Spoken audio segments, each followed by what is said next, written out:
Мен Didar Dauletuly және тақырып Future Forms.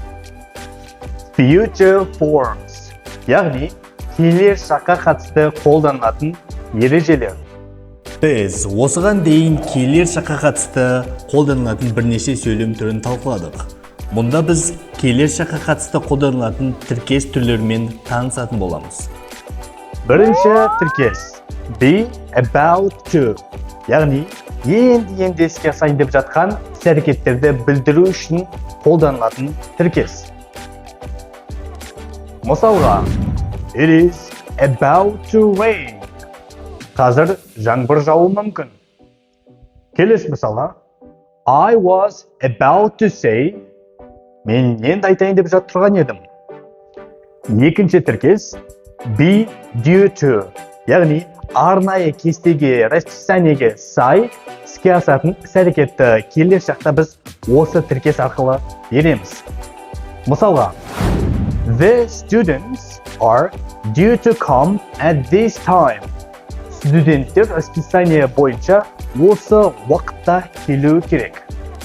Келесі мысалы, my sister is due to clean the house. Менің әпкем үйді жинайды. Үшінші тіркес be likely to, яғни 70%-ға іске асу мүмкіндігі бар іс-әрекет. Мысалға, I am likely to go to school in 20 minutes. Мен 20 минуттың ішінде мектепке баруым мүмкін. Келесі мысалы, is it likely to snow today? Бүгін қар жаууы мүмкін бе?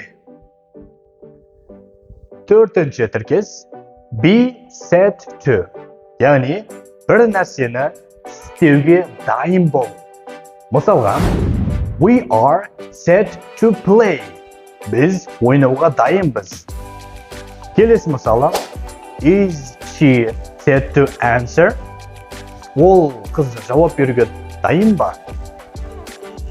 Бесінші тіркес be looking forward to verb plus ing. Ол бір нәрсені істеуге асығу. Мысалға, Алибек is looking forward to seeing his son. Алибек өзінің ұлын көргенше асығуда. Келесі мысалы, are you looking forward to having lunch? Сен түскі асты ішуге асығып жатсың ба? Ал алтыншы тіркес be thinking of verb plus ing. Яғни, бір нәрсені жасау туралы ойлау. Мысалға, she is thinking of applying for Harvard University. Ол Гарвард университетіне тапсыру туралы ойлануда. Келесі мысалы, I am not thinking of getting away. Мен кету туралы ойлап тұрған жоқпын. Жетінші тіркес be bound to.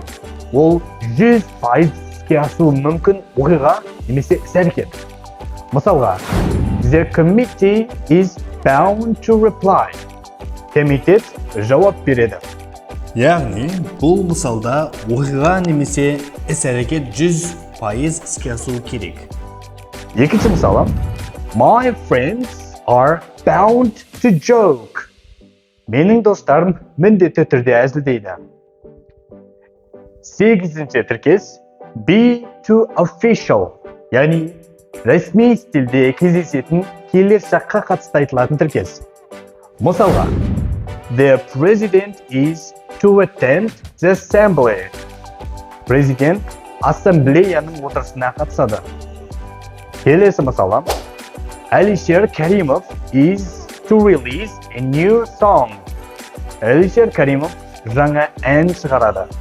Яғни, бұл мысалдар ресми дерек көздерінде айтылып жатқан іс-әрекеттер.